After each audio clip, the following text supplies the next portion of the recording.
Welcome to the Growth and Banter podcast. My name is Blake McCullough, CEO and founder of GMS Media Group, one of Australia's leading creative digital advertising agencies. This podcast is for anyone looking to learn the insights and strategies from industry leaders and the highs and lows of leading a successful life.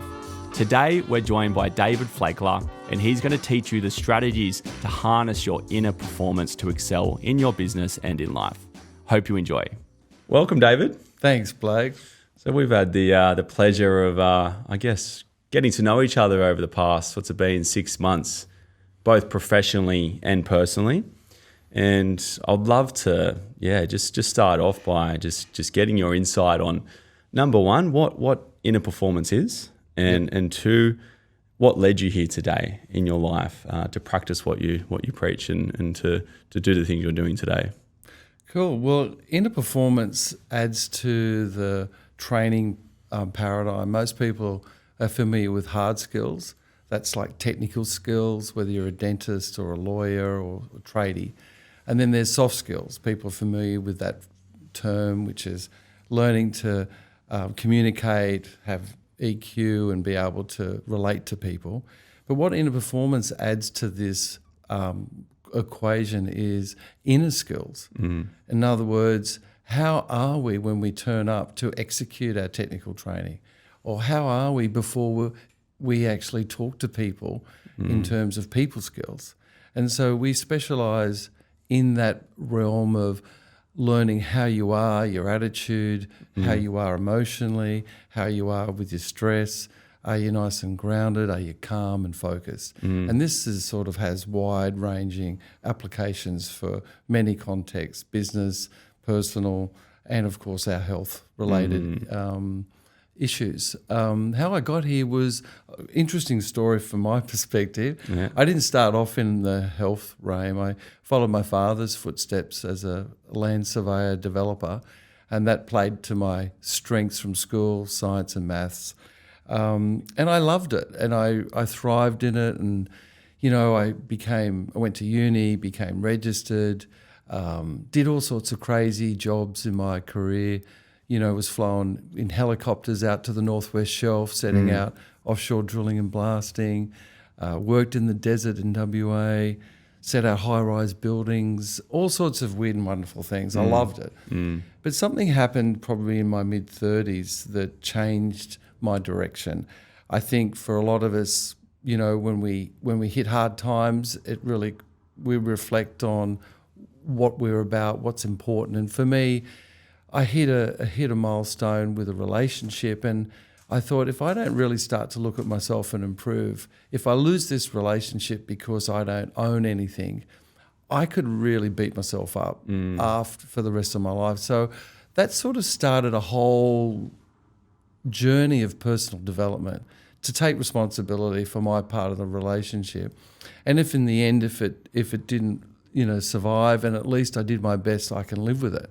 So in my mid-30s, I really went into personal development. I really looked at everything I could possibly do to improve myself. Yeah. I became a workshop junkie. I did anger workshops, healing workshops, you name it. I did, the whole range. And I actually really loved the idea of improving who we are and becoming more of who we can be. And that sort of led me to looking at really moving into health and away from science, more into medical health. And I just fell in love with personal development. And then, I got qualified into different modalities, and I went from full-time surveying to part-time.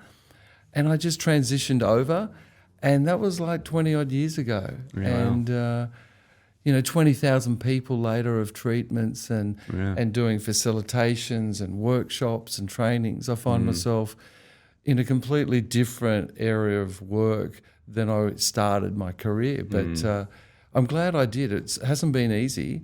Nothing is, but it's been really, really fulfilling. And I'm glad I sort of followed my heart and followed my instinct. Yeah, well, I'm glad you did as well, because I think the skills you have is phenomenal, and I think something that people probably don't realise the importance of. But I had a similar journey of being involved and exposed to events and coaching style of programs, both within a personal development setting and business and, property investment, when I was working at a coaching event company and I was the marketing manager there. So I got exposed to it from a young age, which is I can completely relate how you've sort of gone through that process. And, I value personal development myself. And I think it's important for any high-performing person, whether they're in a high-performance role or whether they're in a high-performing company or whether they're an athlete, that they should be, utilising the ability to harness their inner performance.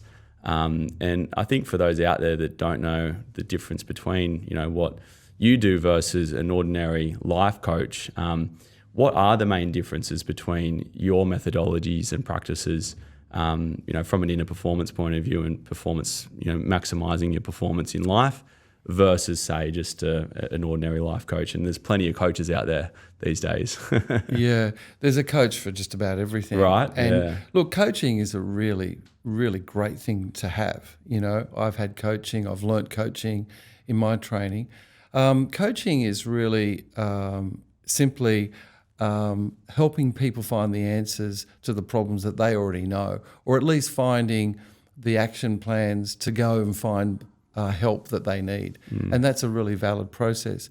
I do some coaching, but primarily in my traditional 20 years of one-on-one, it's more about treating people's energetic physiology and anatomy, which means it's a big science to talk about.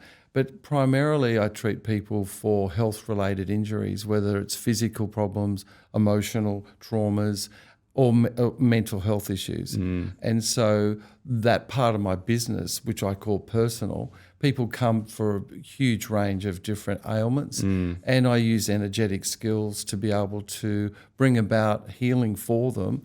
And the principle is the energetic nature of our bodies governs the physical body and our emotional body and our mental body.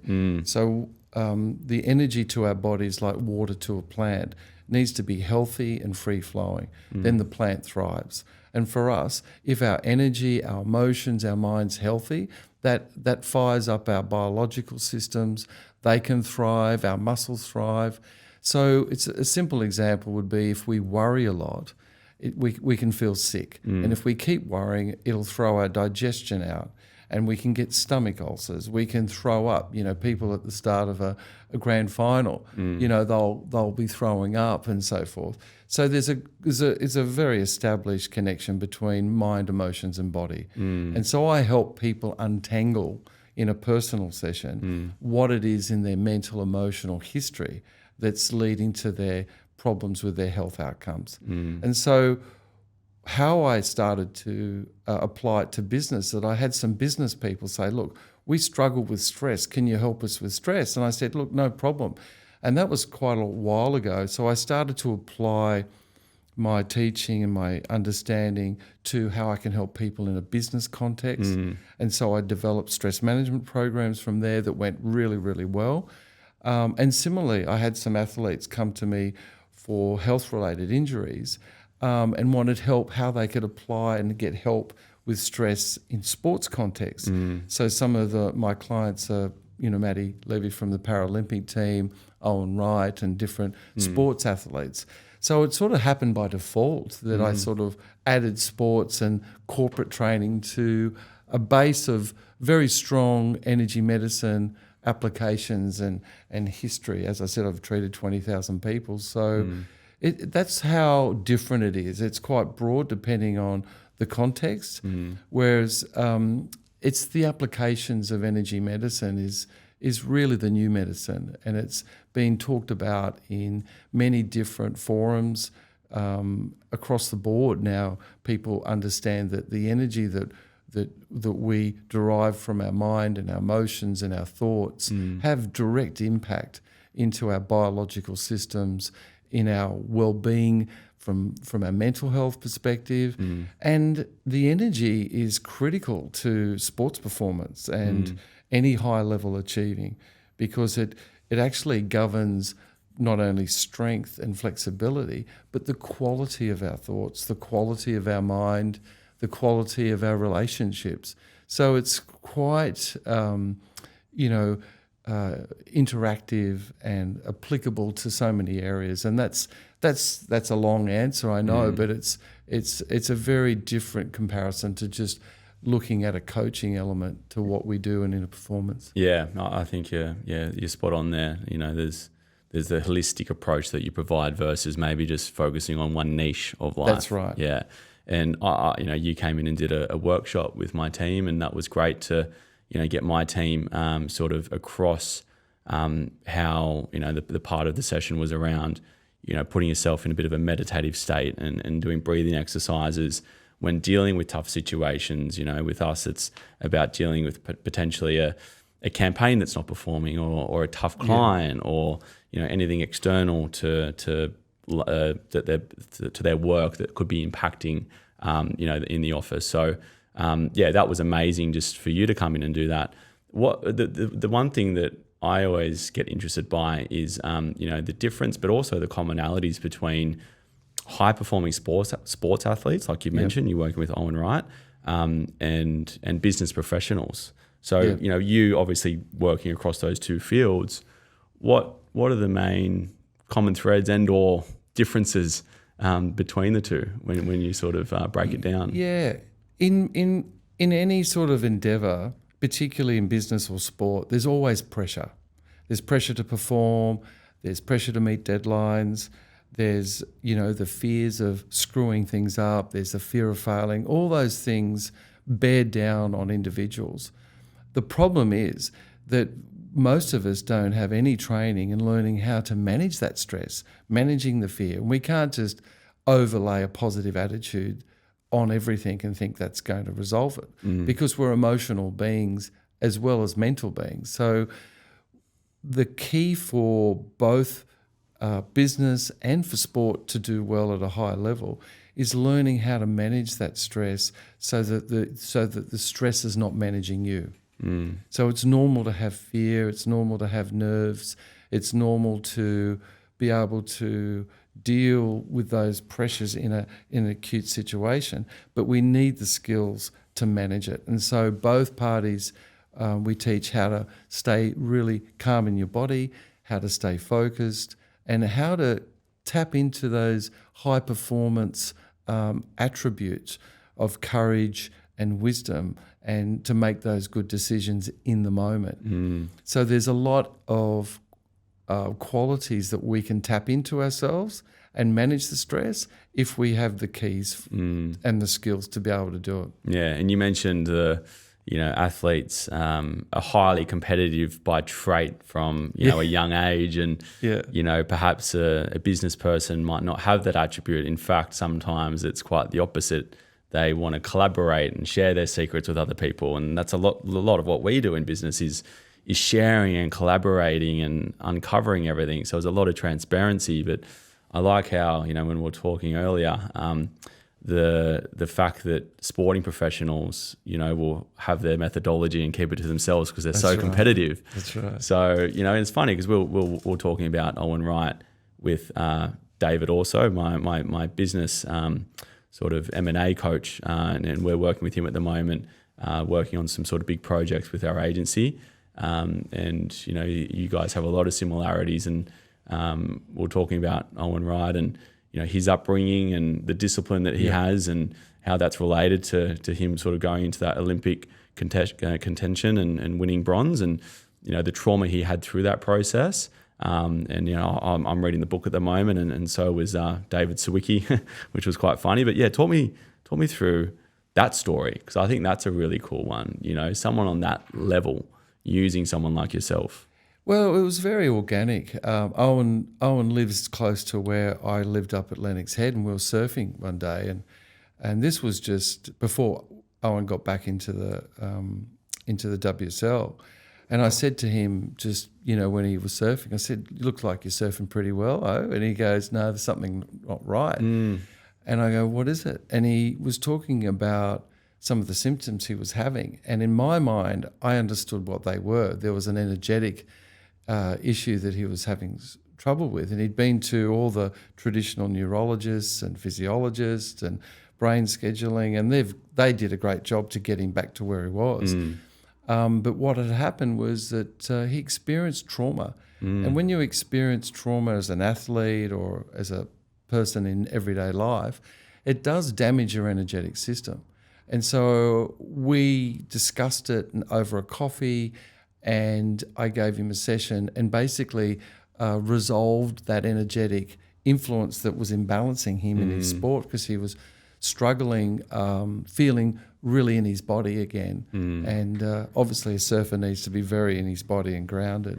And so after that first treatment, he was amazed the difference. And so we worked at, strengthening up his energetic system. And then the rest is history. He went on to, I think he placed well in a Newcastle comp, and then he went on to win the Snapper comp. Yeah. And but the funny thing with sports people, they are very disciplined. Yes. So they apply the homework and what you do with them, and they're great to work with. Yeah. Whereas corporate people, a different animal. Yeah. They don't have the same competitive disciplines that sports people have. And they might neglect their health as well in the process a little bit more. Yeah, they're not quite as health conscious. So anyway, working with Owen was just a pleasure, and he's a lovely guy, and it was awesome to be able to help him contribute to his success, as well as everyone else that's added to him. And the other sports people I've worked with are similar. Matt Levy, from the Australian Paralympic team. Yeah, that's a phenomenal story. He's an amazing human being, and he came to me with a similar thing. He wanted some things twigging, and at that high level of Olympic elite sports, they're looking for the 2 to 5%, and often it can be found in their inner performance, because they're already getting the nutrition, the training, the physical work, the techniques, but lack sometimes that ability to really be in that performance zone, to really be in that ability to have that 2 to 5% improvements. And again, Matt was just awesome to work with. He did what the homework that I set for him. He applied the work, and he got the results. And it was he came to me, because it's public knowledge. He came to me for faster getting off the block times. If you don't know who Matt Levy is, he's a swimmer. He's been an Australian Paralympian for 5 games. He's won gold medal for Australia. So he's operating at a high level. And for Matt, wanted to get faster block times, and to be able to have more awareness of his technique in the pool, so he can make those slight technical changes. And to do that, you've got to have a lot of body awareness. And so, we worked on those 2 factors, and we applied the inner performance skills, and he actually did really well. He got, after a series of work, he got 2 personal best times, qualified. And I think the last race he did, he won gold for Australia in the 50-metre relay. I might have that wrong, Matt. Sorry, but it was something like that. And he retired, at the top of his game. And that competitive instinct and that competitive discipline is, from my perspective, wonderful qualities to have in a client, so that they actually do what you want them to do. Yeah, and they get the results. Yeah, and I think you mentioned that as well. It's like it's one thing knowing that something is quite imbalanced with your life, or maybe you're stuck in a cycle. Maybe you don't know how to break out of that. But I think the thing that people neglect the most, which you've mentioned, is putting that realization and consciousness into practice, and actually going through and doing the work. I think a lot of people miss out on that step. It's one thing sort of manifesting or realizing you're in a situation that you need to get out of, but going and actually putting your hand up or seeking some different ways to get out of that situation. A lot of people don't realize that it's hard work to get through it. That's right. Look, personal development is incredibly rewarding, whether it's improvement for sport or improvement for business, but it does come down to you. And so, we talked often, and people mention it, that failure is a good thing, and it is. But that's only part of it. It's only a good thing if you learn from it, and you can therefore grow accordingly. A lot of people acknowledge their failures, but they don't either have the interest, the fear stops them, or the knowledge or access to what to then do the next step, which is to actually make changes. Yes. You know, we all screw up. We all, aren't perfect, and that's okay. But to know what to do to make those changes sometimes, can be difficult for people. Yeah. And so I think, identifying what's missing in your particular world is really critical, whether it's your attitude or your emotional stress or managing how you talk to people, whatever it is. I think learning from that and getting the right support, whether it's in a performance or a psychologist or a trainer, I think, that's what's key to failing forward, is to then learn by it so you can grow. And, that follow through right to the end where you've actually mastered a new set of skills and then applying it in your business or applying it in your personal life. That's sort of what I've seen really key for the people who have done extremely well under my watch, is the people that really apply it and make the changes and are willing to. People aren't willing to change sometimes, and to their detriment, unfortunately. And look, there's some we've all got something going on. No one's perfect. There's no such thing as perfectionism. There's also, a well-known term of Australians having this tall poppy syndrome mentality, which I think makes it quite hard for people to get the support, I feel, whether it is them excelling in certain areas of their life. Yeah. So that naturally then has an impact on mental health in Australia too. Yes. And I would say, and I know you've got some stats, but we would probably have a high per capita mental health state compared to the rest of the world due to that. And I don't know where that stems from. So it's a bit of a funny one. Yeah, it's interesting. I mean, looking at mental health research, sometimes we say, oh, look, it's not my problem. It's out there, but it doesn't affect me or my teams. But it's actually quite sobering when you look at the research, what it says. There's almost 50% of the population is going to have a mental health injury in their lifetime. Yeah, well, that means everyone you talk to, it's either you or them statistically. It's one of us. One of us. This is like, I think it's 1 in 6 people suffer depression in Australia, 1 in 3 anxiety. Yeah. There's 3,000 people suiciding a year, 65,000 attempted suicide. Wow. How many millions of people think about suicide? Yeah. So it's a real problem, and it's coming at you. It's like, it's not maybe, it's there in the research. So everyone's standing on a train track, and a train's coming called mental health, and you need to be aware of it, and you need to take action to be able to get off the train track before it hits you, or it hits a friend or a family member. And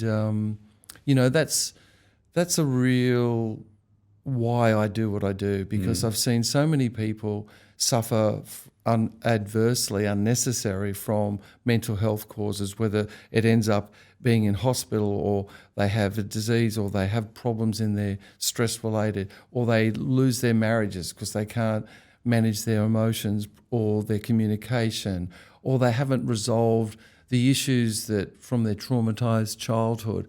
And these are all great people that could have successful lives. And unfortunately, if we don't take responsibility and learn mental health skills, strategies, whether it's mindfulness, whether it's the key attributes of physical exercise, good diet, all those things, we can suffer adversely. And if it affects you or your family, it really can be debilitating and take you out of business or take you out of a relationship unnecessarily. Yeah. One of my clients that I worked with was a senior executive for one of the major banks, and she had a breast cancer, and she said to the oncologist, "How long do you think this has been there?"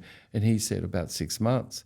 And we were talking about it, and she said, "Well, 6 months before that, I got a new boss, and I was driven into the ground. I worked 6 days a week, 14 hours a day, high stress." Now, there's a lot of correlation between stress levels and immune system and health in your body. But she was convinced that that was the thing that changed. So you don't necessarily need to just be having a bad diet or poisoning your body. It's this sort of other area that people aren't realising that's impacting the mental nervous health system. stress. There's, I think Harvard says that 90% of illness is stress related. Wow. So with this particular client, she felt very guilty having time off to get the treatment, and so she went back and worked even harder, and didn't learn the lesson. And so she had breast cancer in the second breast, and they'd had both taken off and had metastasized. And so she was in a very, very critical care situation, and she was seeking some understanding, what in the hell's going on, like what has gone on here. And once I explained the correlation, she said, please make sure that you take what you do into the corporate world so that people don't have to die for their job. Wow. And that still rings a loud toll bell in my head, to be able to take this work so people have a choice. And it's a win-win for both business and for the employees to be able to better manage their stress levels so they're happier, they're more productive. And so it's a good news story. It's just that people need to understand it and put some time and resources into it. Yeah, absolutely. Can't neglect the mind just as much as you can't neglect the body from a physical point of view. But in terms of like everyone, the 20,000 people that you've you've treated or consulted, what do you feel is the common thread or the common problems that they face before coming to see you? What is the most common? A lot of it is feeling burnout, anxiety, and a lot of that comes from just this inability to manage stress, and stress could be broken down into a range of different causes. The fundamental cause is emotional stress that they are unable to manage properly, and this gets absorbed into the body, and it's referred to as allostatic load in medical terms, but for most of us, it's just accumulates and accumulates and accumulates, and even high achievers that were guns for a few years, if they don't manage their stress and keep things in balance, all of a sudden now they've got anxiety disorders, and now they've got panic attacks, and now they're on stress leave, and so they break down. And so that inability to manage our mind and manage our stress at a high level is really wide screen across a lot of population. Yeah. And we do well when everything's going pretty well. Our body's very resistant and resilient, but it's when we have these real bookmarks in our life that turn our lives upside down, like our best friend dies, or we split up from a relationship, or we go bankrupt, or we have these major bookmarks. They can send people into a spiral that they don't recover. Yeah. And so often I see those people. But for the vast majority of people, it's that sort of high achiever burnout that gets neglected, that now they've got, it's affecting their performance, it's affecting their mind, it's affecting their emotions through anxiety, it's affecting their relationships with their kids or with their partner, and they know they've got, a pattern that plays out in their life. All those sort of things come to the table, and that's often the origins. So for anyone listening who, they might not have had the tools or resources to practice anything like this in a performance setting, or they haven't been able to break through any mind blockages, what would you recommend or suggest that the easy first steps to take if they haven't really put anything into practice? Well, if the first thing to do is to start to learn attention regulation, which is really the principal key to mindfulness practice. And that means simply learning to put your attention on your body or your breath, as opposed to just being in your head all the time, thinking about all your problems and so forth. So Which sometimes happens when you're trying to sleep. Then it's like, bang. Yeah, all you this stuff can't goes turn it through. off. Yeah, you can't turn it off. Yeah, because attention is like petrol. So the more attention you put in your mind and your problems, the faster it is and the more intense it goes. So a lot of mindfulness practices are learning to regulate that attention. And so instead of being in your mind, you learn to put it in your breath. And the breath is used across the board universally as a tool to direct the attention away from the mind into the body, where all of a sudden that petrol is switched off and the mind can start to slow down and we can be more present. So that's probably the really of the ABCD of learning how to start to manage your mind, start to direct the attention into your breath, into your body. So people could start to do yoga, they could start to go to some mindfulness training, they could come and see me, of course. We do it more intensively. But wherever you are, whatever you're doing, just learning to sit and just be aware of your breath. Be aware of the sun on your face. Be aware of the breeze. Just be aware of how your body feels. Anything to just start to be still and feel the senses is a really incredibly simple but very effective way of starting to rebalance your mind and your body. Yeah, no, that's great. And it's just about connecting with yourself, right? Some people are so just out of touch with their consciousness. Yeah, they're just in automatic running from meeting to meeting, from problem solving to another solving, to going from problems at work to problems at home. They don't get to stop. They don't get to be present with who they are. And I think the self-awareness, I think I see a lot of people just not having that, that self-awareness. They're just sort of in their own little world and they're not understanding the energy around them, or themselves. And you see it all the time where when people, try to technically do the right thing at a workplace. Okay, so I'm going to talk to them about this. I'm going to, bring up these subjects and so forth, but they're not aware of how they are coming to the meeting. Yeah, so if you're coming to a meeting and you're very stressed, people feel that. Oh, yeah. We're energetic beings, and that's not woo-woo. No. Everyone knows this because you walk into a room, you can feel it. It doesn't matter what it looks like. You get a sense of feel. Yeah. And so how we are when we're doing what we're doing is just as important as what we're doing. Yeah. And when you bring a really relaxed, kind, open, compassionate energy to your meetings, to your relationships, it disengages a lot of that defensive energy that was there before. And we all feel that. Like when someone comes into a room and they're kind and they're calm and they say, how are you going?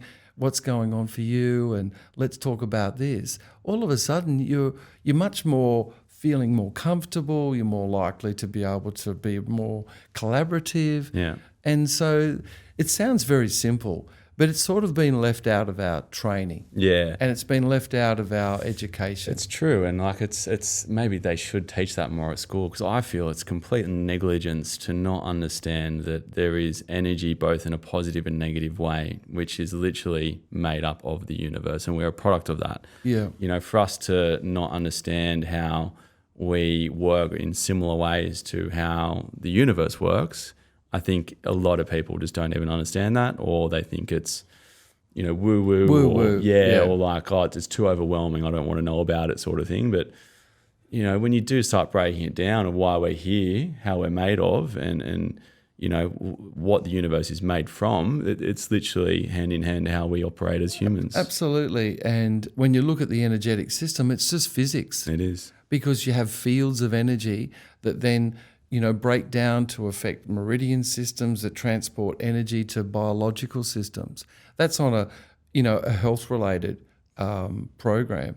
But when it comes to relationships and business, I've worked with real estate agents and they've all changed and become much more successful, the private ones, because really when they enter a room, and this is typical for any sort of salesy meeting or business meeting, it's if you get a bunch of people that are all in competition to win a client, they all technically, roughly, may offer the same sort of skills and the same sort of service. But the one that wins the client is the one that the client feels that they can trust, feel that they connect with. And if you remove the personalities and just go on that energy, it's the person that has the energy that they feel comfortable with. And that energy is someone that is really calm and grounded and that has a really good open-hearted energy. I don't mean kissy-kissy energy. I mean they've just got a lovely soft energy that they relate to. We all relate to those people. And these are the ones that is successful in business because people want to do business with people that make them feel good. Yeah. You know, all the people that you know that you work well with, either your favourite clients or your friends, they're the people that make you feel good, and they make you feel good because their hearts are open and they have this positive energy. And so we can learn to tap into that, whether it's for sales or whether it's for training purposes in our group. This idea of being able to lift your energy to bring that about at will every time is what we teach. Yeah. And it's so important, and it has such a very measurable outcome for your health. It has a measurable outcome for your business outcomes, because we all know we want to work with those people. Yeah. And I've seen it in real estate. People get more appraisals that have the right energy. You know, where they're not chasing the dollar, they're actually coming from an authentic service-based energy, and people smell that from 100 miles away. This is how I've built the agency, on that exact thinking and that exact philosophy of a no dickhead policy, you know, and they do sometimes slip through the cracks because you can, maybe see people that are putting on a facade and then it starts to break down over time. But, I consult with every new business that wants to work with us, and we don't have a huge churn and burn model because we've got great retention with our clientele. So it's important for us to qualify that right business because we're working with them month in, month out. It's not just a one transaction, it's a monthly transaction. And we've got some clients that have been with us from day one, literally 7-8 years. Yeah. So it's super important for me as the business to ensure that we've got certain systems and processes in place to qualify the right brand. Because if I'm just bringing everybody in, then that becomes a churn and burn model. Then I'm going to have high churn in clients, have high churn in staff because they're not going to want to work there and work for those clients, and it's not going to be fun. That's right. You know, I would probably I wouldn't even want to be there in my own business if that was the case. Yeah. But sometimes you do have to go through that sacrifice when growing. But that's the energy thing, right? It's understanding the no dickhead policy.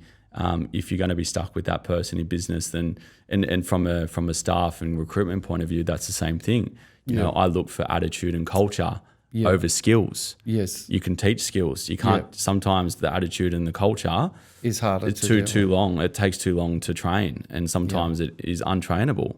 Yeah. I know that with your practices, you definitely can break down that sort of breakthrough in attitude, but that's not my job to do that. When sort of hiring. So that's what we look for in that order. But yeah, talk us through what the performance zone is. The performance zone is something that I really discovered working with sports people. It's not a psychological key. While psychology and sports psychology and having the right attitude, they're all valid inputs into the equation. But the missing part of it in the performance zone is it's actually an energetic key. And what I mean by that is that you need to be robustly in your body grounded so you've got supreme control over your body. In other words, if you think, arm move, and then the arm's too slow, you're not going to get that instant being in sync with your body and being super strong and balanced. So that's the really A part of the first little knob of the key. The second knob of the key is having mastered your emotions so that you are really calm and super present moment focused. Because when you're super present moment focused, what happens is that it's a bit like before. If you're not focused, you're like in the old dial-up download. It's all very slow. But when you're super focused, you're in this high definition. It's a bit like Limitless. Yeah. Right. You know, all of a sudden he's aware of 1,000 things. Amazing movie. So he's in high definition. That's what happens when you go into super present moment. And then the third rung of the key is being able to access the high performance virtues. And that's very difficult to do because you can't do it from your mind. You've got to do it from an internal access into the heart virtues, which gives you courage and wisdom and trust, to name a few. So to face difficult sporting outcomes or business outcomes, you need courage. Otherwise, the fear overwhelms you. So when you combine being super grounded, super focused, and with the high performance virtues of the heart, then all of a sudden, bingo, you enter a completely different zone. It's like taking NZT. Yeah. And all of a sudden, what was a challenge, now you're just 3 steps over it. It's that zone Like you're watching where, things in slow motion. Yeah, and to give the viewers or people at home an understanding, we've all experienced this, and I'll give you some examples. If anyone's ever been in a car accident, right, it's like, oh my God, time just slows down. So true. Right? Or if you were riding a bike as a kid and you went off a ramp and you knew you were going to fall, it seems forever to hit the ground. Or in my life, when I've gone to Indonesia and pulled into a really big barrel, Slows down. and you're really deep in it, and the whole thing just feels like time slows down. Yeah. Surfers would know this, and you think you've been in there for 30 seconds, but it's been 3 seconds of intensity. What the common thing is that you go into super present moment time because of the intensity you're forced to. Yeah. But when you do that, all of a sudden you enter a different zone. And so your relationship to time changes. Now, time obviously doesn't change, but your relationship to time changes. Oh, yeah. So you enter a different zone. Now, we can apply that. We can learn to enter that. And when you do, there's great advantages. For example, working with the Australian women's baseball team, when they were batting, right, and they were entering into that performance zone, they said the fast balls were slowing down. They could see the seams and they were freaking out. They're going, what's happening? And then I explained the physics of it and they went, oh my God, that's so cool. So then they can adjust their swing depending on how the ball was shaped. And conversely, they could do the opposite when they were going to Japan. The struggle is in Australia, they usually find the pitches are all fast balls. But when they go to Japan, they were very slow, curvy balls, but they were so used to fast balls that they had difficulty slowing their body down. So they used one of the techniques to enter the zone, and then they could wait and be the observer and be able to counter that slow ball. So it's across our lives. This is not something I've just dreamed up. This is something that I've realised that I can help people enter the zone. And the applications for sport are obvious. And for business, it's really important because it allows you to understand the person better by having that present moment listening skill, or by noticing they get uncomfortable when they talk about a subject, which may be an introduction for you to help them with that subject, or whatever it is in business that you need to relate to. When you're a better listener, when you're better focused, when you're in a much more collaborative energy, it all works in your advantage. And it's not manipulation. It's just that you're being a better provider of your service. Yeah. And I think, like, further to that as well, I think there's a big difference between being motivated and being disciplined. Motivation, you're not always going to have motivation. There's going to be times you don't want to get out of bed. That's right. Everybody says it from a high performance point of view, whether they're waking up early to go to the gym or waking up early to go for a surf. The wake up's tough, but once you're out there, you're like, that was worth it.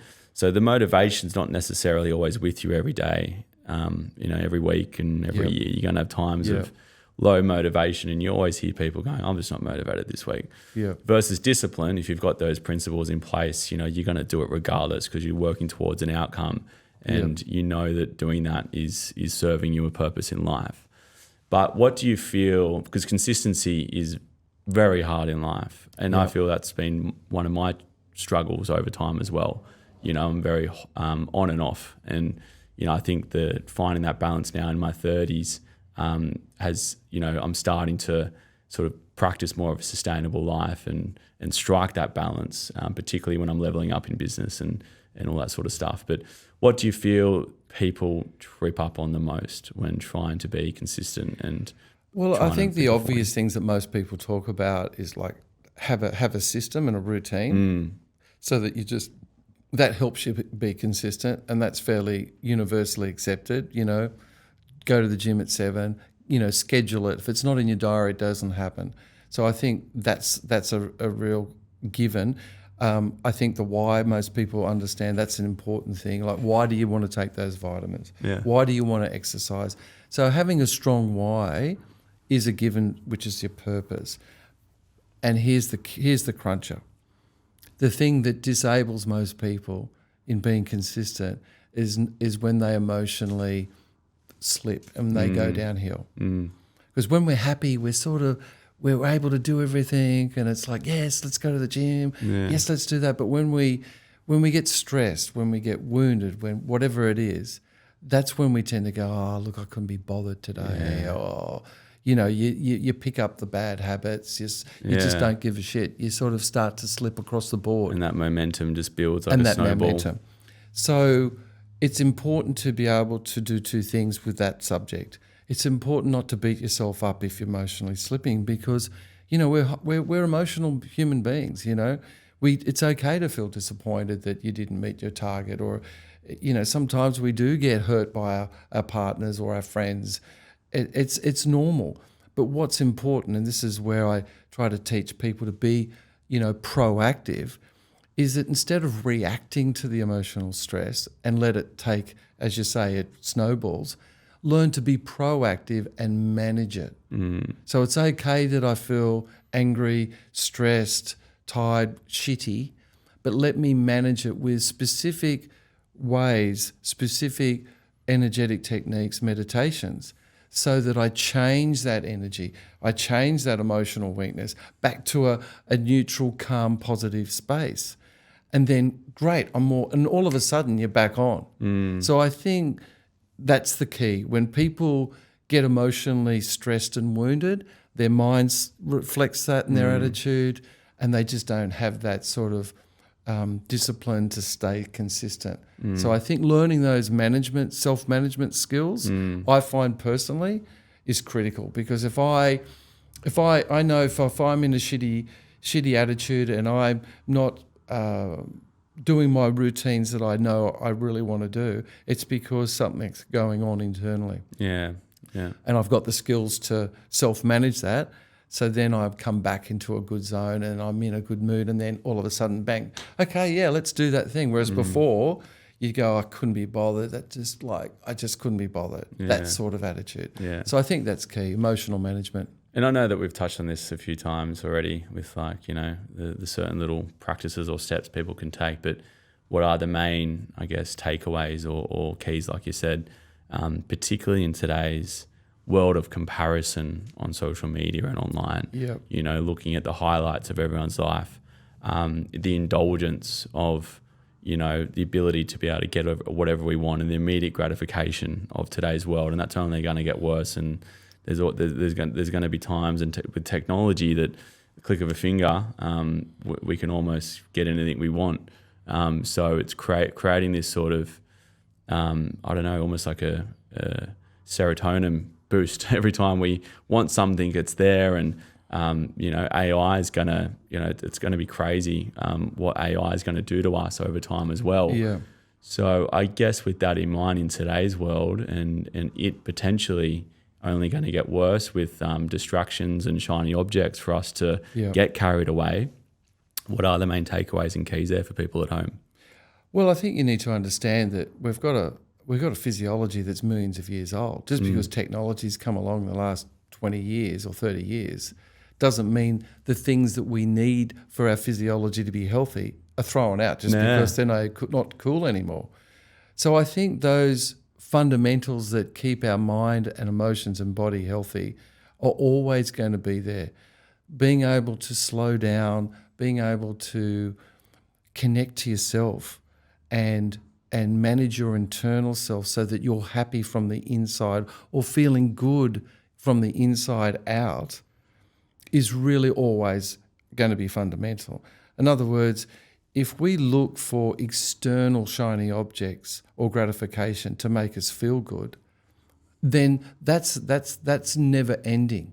And so we'll be always searching for this never ending feel good, what's the next fix? And of course it's empty and not fulfilling, because the only way to be fulfilled and at peace, which is what you're alluding to, is to have a healthy relationship with yourself. Yeah. Even with our faults and our shortcomings, it's really important to be able to have that healthy relationship and to be able to derive that sense of peace within ourselves, because then you don't need that shiny outside thing to make yourself feel good. I don't need to have 5 houses. You're not filling I those don't gaps. need to have the perfect body. I don't need that. Whilst some of these things are really cream on the cake is you. Yeah. And that's the illusion. And of course, the commercial people selling all the other things are trying to get you to go, no, this is what's going to make you happy, but it's not true. What's going to make you sustained and healthy is understanding that you're the cake. You're really key, your relationship to yourself. And I don't mean in a narcissistic, oh, fuck, I'm beautiful, look at me, and oh, God, I've got the best body. Way, yeah. No, I mean in, hey, I'm a good person and I've got value and I know that my values and I share them, and I actually I forgive myself for my shortcomings, and I learn to appreciate aspects of my body that allow me to walk around. People don't appreciate their bodies. Yeah. They just don't, like some of these fundamental things. So I think that's sort of a big, topic. But I think fundamentally, Blake, to answer your question, is having a really loving, healthy relationship with yourself is really key, because then all those other things become the cream. Not the other way around. It's a bonus, yeah. And then I think we don't suffer that sense of unfulfillment and, oh, I won't be happy until I achieve that first house I paid off. And then you get there and you go, oh no, it's until I achieve that second house, or it'll be when I have the marriage and the 3.5. They're all external delusions that when we get there, it doesn't satisfy us. Yeah. I treated this guy once who came to me and he was depressed, and this is a great example. And I said, well, what can I help you with? He said, oh, well, I've worked really, really hard all my life. I own properties all around the world. I own yachts. I'm, worth, $100 million. But I've retired thinking that I'd be happy, and I'm just miserable and I want some help. And I said, oh, well, that's easy. And he goes, how could it be easy? I've been to all these different things. I said, it's really easy because you're trying to find happiness outside of yourself. The boats and the houses don't mean anything. Happiness is something that you find within, and then that flows through your life. It flows to your friends. It flows to your clients or your love at home and people that you love in your life. Yeah. And if you make your life about you, then you're free and you're empowered to make changes and be free of the attachments of the outside world that will, in a disillusioned way, have you chasing something that will never fulfill you. Yeah. Which doesn't mean that there's anything wrong with having goals of success and goals outside of you, but it should be a secondary or tertiary priority. The first priority should always be finding peace within yourself. And I know that's a little bit Buddhist and so forth, but a lot of these spiritual traditions last the test of time because it's true. Yeah. And in my world, helping people come to peace with themselves, which may be coming to peace with their childhood, how they look, whatever it is really fundamental. Yeah, and I think there's nothing wrong with having nice things and having material objects, so long as it's not all about that, and so long as you're thinking that that's going to provide you happiness. You can and I think money doesn't make you happy, but also not having money probably doesn't make you happy either. So you sort of do need it in some capacity. It's like striking that balance, and it becomes a distraction. Like buying new things and having a fresh pair of sneakers on, you don't want to get dirty, or having a new car that you're worrying about all the time, or having all these clothes that you're stressing about that are going to get dirty or whatever when you're out. It's that it does become a distraction the more material things you have, which is why people like Elon Musk, and he's on a completely black and white other side of the spectrum. He's a minimalist because he doesn't want things to distract him in his purpose in life, and he's doing some crazy stuff right now. Like, can't really relate, anyone to him, but it's just that finding that balance of don't overindulge, don't chase material objects too much, and find happiness in yourself. I think that's a good lesson. Yeah, and don't be afraid to go and see some help. Start the journey. All the most successful people that are in my orbit are people that have been on the personal development journey for years. And it doesn't mean that they're crazy. I mean, the human mind's a bit crazy, if you ask me. So it's people that go, I recognise I need these skills in order to stay high performance and healthy. And once you have that training and you have those skills, life becomes so much easier. Because when those external things, fall over, when you don't get the appraisal, or you don't get that contract, or if your partner speaks to you unkindly, or you lose them, or something dramatic happens, you don't collapse into 1,000 pieces because you've developed this cake, or this sense of relationship in yourself that you can trust, that's very robust, and it stands up. I've been through a lot of traumas and difficulties in my life, and people say, oh, you must have it all together. And I think about it and I go, no, I'm still a vulnerable human being. Yeah. I'm still vulnerable to a loss. I'm still vulnerable to these things. But the big difference is I've learned how to manage it, not from a psychological process alone, but from an internal way, learning to be able to transcend the emotional traumas and come back to a valued, healthy relationship of self. And I think that is just so key for many people across the board. Then you can take it into high levels of life without the fear of losing that. People, have that fear, if I build up that business, then I'm going to be in fear of losing it. Well, if we have that idea, then we're in a slight set of trauma with everything. I'm afraid of falling in love with that person because I might lose them, or I'm afraid of building up that business because I might lose it, or whatever it is. And I think that's the underpinning of a lot of people's anxiety.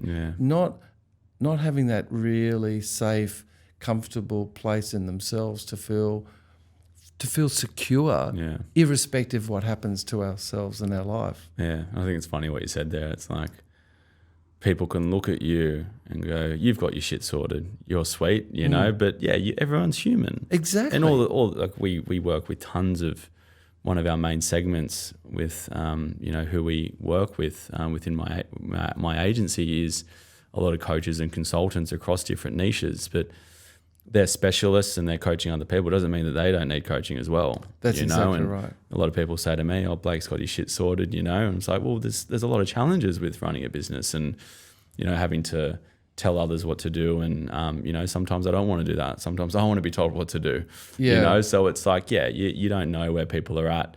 And it's important at any level to develop support around you for sure. Absolutely. Like I liked your previous speaker, David's idea of a SWAT team. David Sawicki, I swear I bring this up at every podcast, but that's a phenomenal analogy.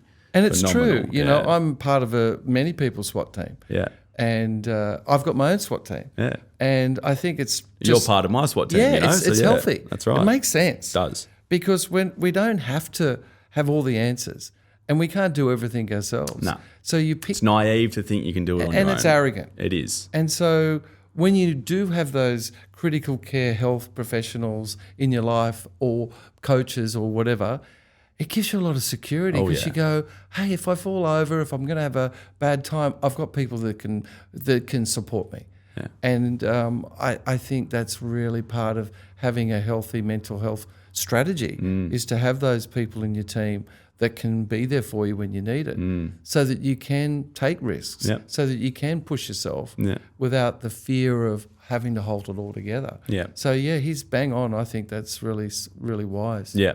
I've gone to, and I mentioned this again in another podcast. I've documented it. I've got like my agency support network, and there's like a good 80 different people in that SWAT team. Like there's a Fantastic. lot, right?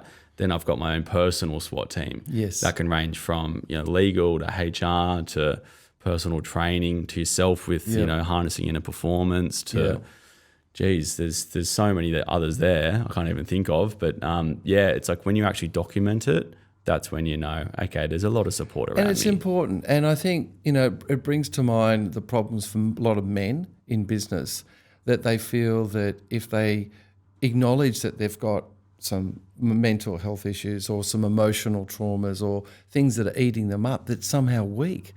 And unfortunately, that's just not the case. If you're going to be successful in business or in life, like all warriors, you need to learn to take your armor off and attend to your wounds. Yeah. And then get back onto the field of life. Yeah. And if you don't, then they're going to rot and come out as bad, habits, whether it's drinking or drug taking or whatever it is.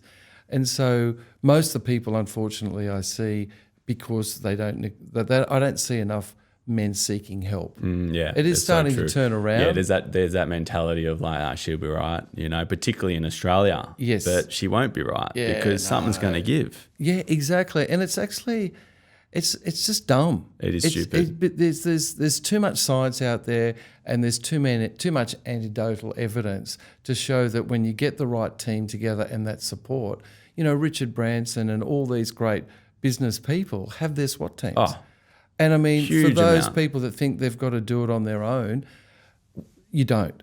That's really if anything, they're removing themselves from the equation, and their SWAT team's doing it for them. That's right. It's like, So, women are much better at self-care. Yep. Women are much better at going inward. Women are naturally more sensitive to themselves. They're more collaborative. They're more able to, you see them at a lot of personal development workshops and so forth. But I would really, really invite and implore men to go, you deserve support. Yeah. You need support, and you're a human being like everyone else that does get wounded in the game of life. If you look at the sports analogy, we do get injured, and what happens? You go and get it fixed, and you take time out. You get external help. Yeah. And life's like that across the board. Absolutely. Particularly for our mental emotional health, because men have got their stresses, and they carry a lot of responsibility to provide and do their best. And men need as much help as women. Yeah, and like you said, all it takes is one trauma in life to just derail you, to just get you stuck in a position that you can't get out of. Like I went through a shoulder operation, and for anyone out there who's had an operation like that, there's much bigger operations, but it cripples you for some time. Yeah. Your shoulder becomes completely immobile, and that made me really, go into a bit of a state of just not being able to get back to my normal self in health. I couldn't train, couldn't do the things I love, like surfing and golf and tennis, or even running. Like it probably took a good 2 years, and now I feel like I'm on the other end. I'm like, wow, like there was a huge amount of mental strength that had to get me through that to not just get stuck in that position, because I think that happens. Men get injured. They then, they might not be able to have the tools to get themselves out of that for proper rehab, and all it takes is one injury to completely derail you from a health point of view and a mental point of view. And you need your body working at its highest level, particularly when you're young. So it's important not to neglect your physical body just as much as your mental body. Yeah, and I think it's really part of your job. If your job's not just to technically be proficient and not to just sort of manage people, part of your job is turning up as a fit specimen, to be healthy, to be well slept, to have a good attitude. And I think more and more people are realising that, to be a successful entrepreneur means that you need to be super healthy. Yeah. Because otherwise you're going to not cope with the hours, you're going to burn out, you're going to make poor decisions, et cetera, et cetera. And that'll spill into your personal life. And then, we know where that can lead. That's an additional. So I think all roads lead to Rome. Yeah. And that is to, I always say, people say, what's the key things I should do? Well, I call it the MENS program, which is it's just stands for meditation, exercise, nutrition, and good sleep. And the fifth one is having reciprocally positive, healthy, loving relationships, whether they're friends and or family. If the family relationships aren't healthy, it's important to put boundaries around them.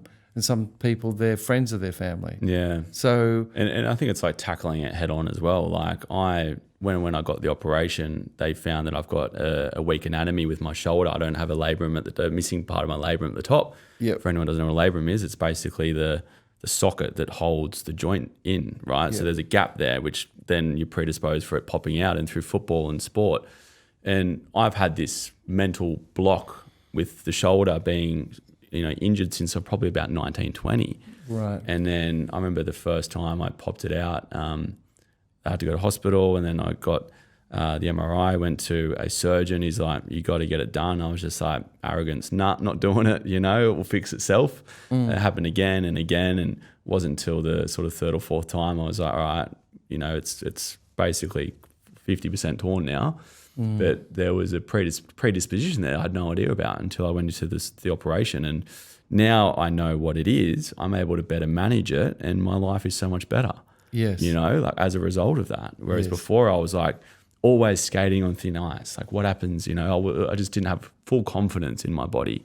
So I think, tackling things head on, whether it is physical or mental, before it starts eating you away too much, is super important. Yeah, because we know, the things that we feared, really haunt us. Yeah. And, we attract the things that we fear the most, which is counterproductive. It doesn't make sense. Absolutely. Right? Yeah. I think these days there's so much good help out there to help people, whether it's traditional or non-traditional alternative therapies, to be able to assist people. That's right.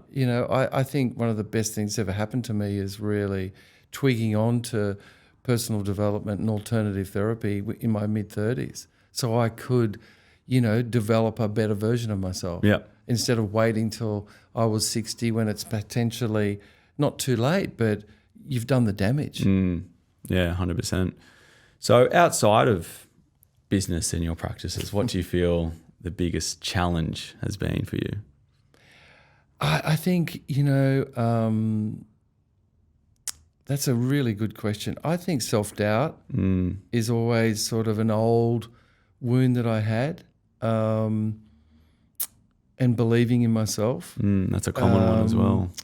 And the way, that used to stop me really dead in my tracks.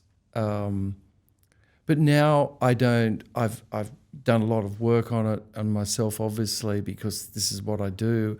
I can't take people into their own dark shadows if I haven't done it for myself. Yeah. But really, when that comes up, I know how to manage it. The self-doubt for anyone is a common thing, but learning to open up how to open up confidence and courage and belief in myself is something that's always there. I think with personal development, sometimes people think, I'll go into a month of personal development, I'll come out and I'll be perfect. It doesn't actually work like that. No.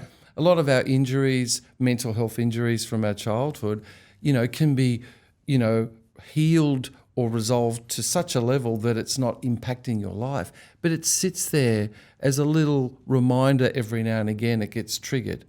And for you to then bring in your new tools to manage it so that you are managing that challenge instead of that's managing you. And I think that's something that I've been able to overcome, but it's there for me to keep myself conscious. It's like a guardrail that I need to be aware of, and I've overcome it largely through the internal work. And that's a challenge. But even though you see success and you see testimonies and you see results, there's that little thing that is in my past, and I think we all have that. But I think learning to manage it so it doesn't stop you is really is the key, and it's really what I've thankfully been able to overcome. Yeah, that's great. Yeah. What about on the flip side? What's your proudest moment or greatest success, do you feel, in what you do? Wow. Look, there's many times where someone's come in a complete broken mess and walked out feeling at peace and happy in their lives. But I think generally my success, I think I feel quite at peace with myself as a person. I feel that all the work that I've done on myself, yes, I've shared professionally with people, and that's always a great professional feeling that you've done a great job because you've got outcomes, you've got resolved their pain or their physical or mental dysfunction. But when it comes back to me, irrespective of what I do achieve businessly or financially or I don't, I feel that I'm a much better person than I was when I started this journey. And I can feel at peace with that. And I think that's something that I'm really happy with. And I think that's something that is an important sort of attribute for most people, to find peace in themselves. No, that's great. Well, I think in terms of, educating on people how to find peace, what do you feel, or what would you say is the one thing that people should stop doing, that is impacting them going to that next level or finding that inner performance? Like, what do you feel is the most common thing that people are, maybe doing that they should stop?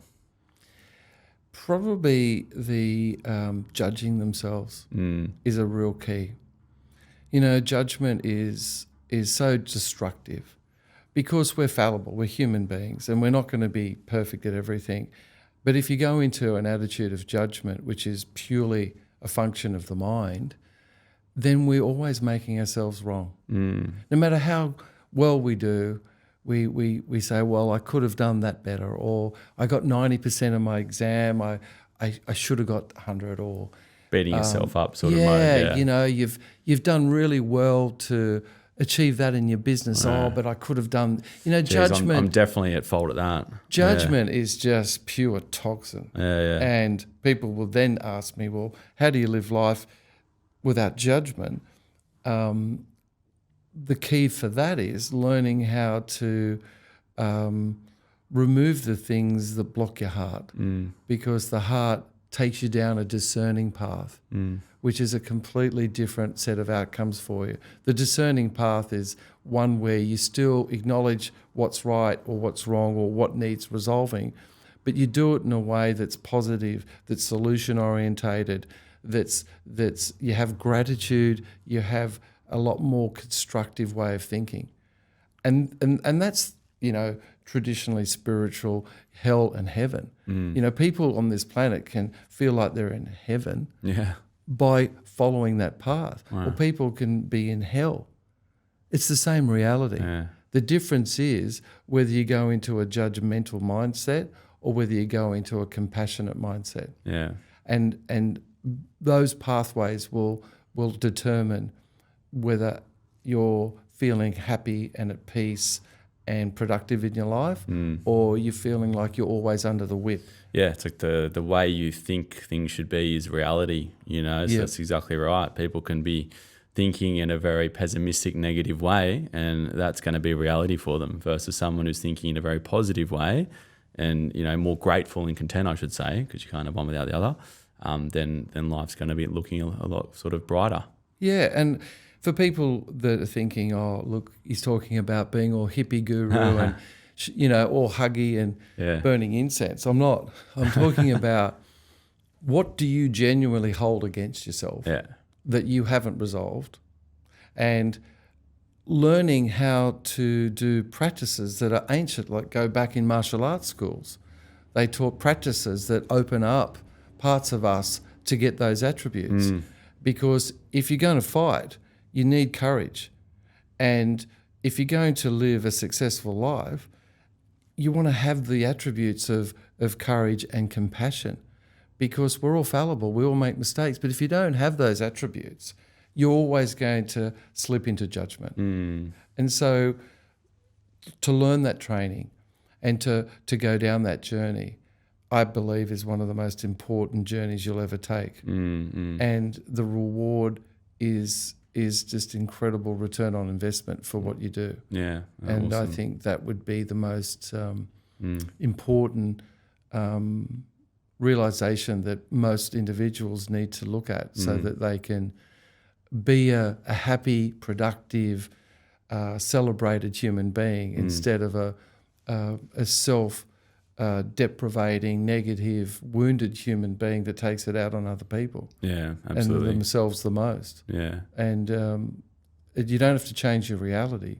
You just need to change the pathway you take. Yeah, no, that's awesome. It's a good point there. So with I guess inner performance, and I know you're getting very busy with your life and doing a lot of individual sessions. You're going in the corporate world. You've done a session with us as well, and I think like this methodology is so underutilized, but also so powerful. Yeah. What's the sort of plan for you over the next 1 to 3 years in what you're doing? Well, we've developed a team, and so we're looking at expanding into, more and more businesses into the national level, and also going online and doing, because I've got international clients, so developing some of the international online workshops. And for me personally, getting more, exposure in doing more public speaking, doing more training, networking, those sorts of things. So building the business. Yep. And personally, taking my girlfriend to Indonesia and doing some surfing over there with her. Very I'm really good. looking forward to. She can take the photos on the sand, and you're surfing. That's right. Yeah. And she's learning to surf too, Oh, which great. is awesome. Yeah. It's awesome being able to help her find the joy that surfing's given to me. So doing a bit of few trips with her, and going to Japan skiing in January, which will be awesome. a highlight. And so looking forward to that. Yeah, great.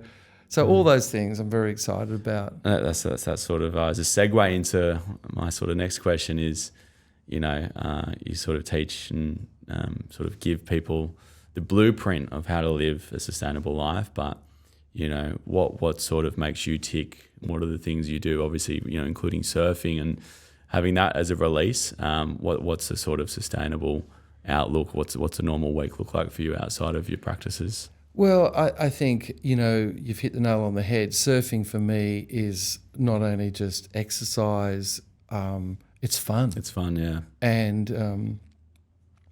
And to be able to connect with a community of like-minded souls, even though we're bobbing around the water, is my pub. So I love even just going for a paddle, even if it's small. It's just the ocean is my church. It's my sanctuary. I just feel so good. You just switch off from reality as well. Yeah. I totally relate to that. And meditation practice can be formal or informal.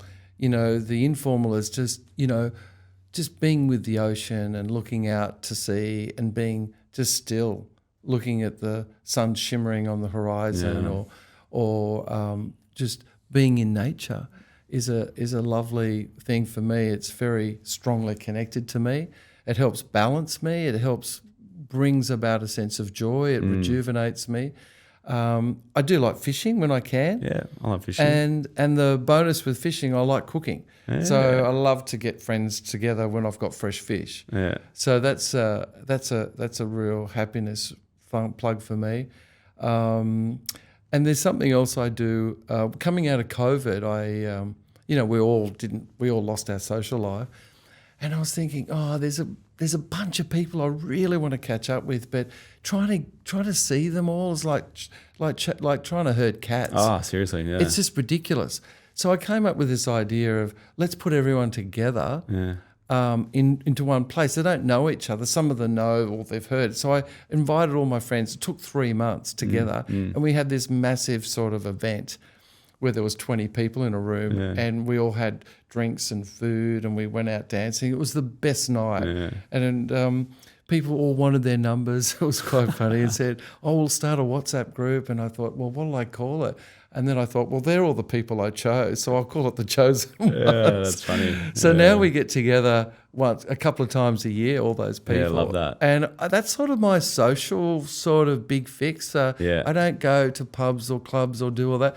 But getting together with those group of people is just so awesome. And they're all very connected to my heart, and we share so much together, and a lot of them naturally are very successful people in their own right. Yeah. And I love that. I love being able to connect with that tribe a few times a year, but do it really well. And the rest of the time I'm happy to be on my own. Yeah, you need that human interaction. I think that's important, but you also need the ability to be able to be present and be comfortable with yourself and recharge. Like I'm great at being able to spend time on my own and recharge through the week, and just work through my sort of schedule, and then having that social sort of human interaction as well. And it's funny, you're sort of at a different stage of life, but I'm starting to see that it is becoming harder to catch up with my friends that now have kids, and I'm not there yet, so I'm having to go down and coordinate and see, and you got to go out of your way. Like if you're not putting the work in to continue to form those relationships. And I remember my father always said, as you get older, your sort of network from a friend's point of view does decrease naturally, because life gets busy, people drift off, everyone goes on their own journey, which is natural. But you got to spend time in doing things like that and organising it. And I always feel like there's only a few in a group that do that. You got to be able to herd the cow sometimes. Yeah, that's right. If you don't put the attention and love into things, they just die. Yeah, they do. And it's one of those social simple initiatives I've ever done in my life that's been so rewarding, and everyone really looks forward to the next one. Yeah. And everyone knew that when they come into the room, they were going to meet some awesome people. Yeah. And they've all become friends, which is great. So it's like my little private club. There's a cool documentary, I don't know if you've seen it, and I think it's called Blue Zones or something. It's around studying centurions, so people who, different areas around the world with more concentration of people living over 100. And the main takeaways, I think there was one in Japan, Sardinia I think was another one. There was a few others I can't remember. But the main ones were a sense of connection with community. And they did stuff like that when they got really old and they sort of didn't really have many people around them. I can imagine when you're 100, there's not a lot of friends left. So they had these communities in these areas they're living. Natural produce as well was a big one. So they're not eating processed food. And they usually lived in areas where they had to move around a lot on their feet. Like hilly villages. Yes. So they're walking high elevation. So they were the three main takeaways. There's a few others there, but it's key to life, and it's key to living a long life. And I think that's that idea of having loving relationships has been proven in many studies. That Harvard study, that 75-year study that's touted a lot, where they followed 20-year-olds through their life, what makes you happy. They started off, it was all money and fame, and over a period of time in their 70s, they all said the same thing. It's the quality of loving relationships.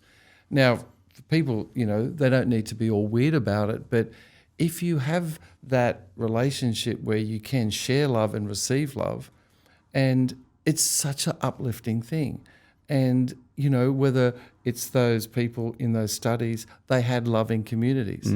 In a study done in Roseto, where the Italian community lived way beyond the health statistics of Americans, and they smoked cigars and didn't do anything particularly different.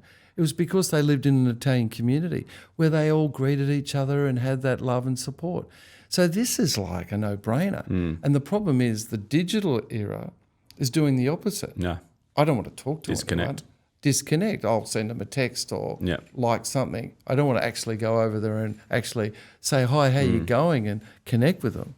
So I think, hopefully these studies and this wisdom percolates back around in communities and we all take it up and have your little version of what I do and connect with your people, because it's really important. Yeah. And they're healthy people, not just anyone, not, people in your life that aren't healthy for you. They're your chosen ones. Yeah, and absolutely. it doesn't matter whether it's 1 or it's 5 or 10. It's not a number. It's the quality.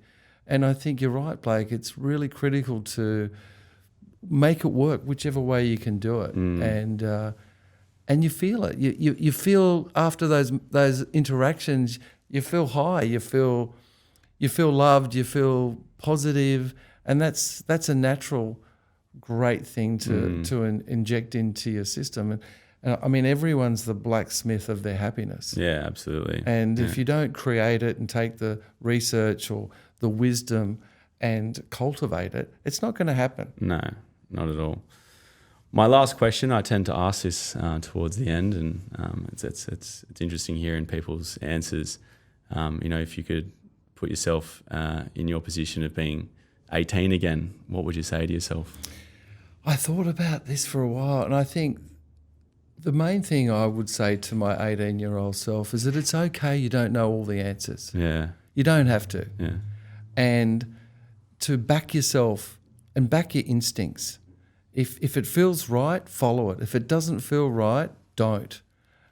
Because you're much more wiser than you give yourself credit for. Yeah, great answer. Love it. Well, mate, appreciate your time. It's been, phenomenal, getting to know you, now being a friend and sort of working with you both on a personal and professional level, and the impact you're doing, in people's lives is obviously truly incredible. So I look forward to seeing the future journey that you hold. Great. Thanks so much, Blake. I really enjoyed it. Thank you. Appreciate it. Cheers, mate. Cheers.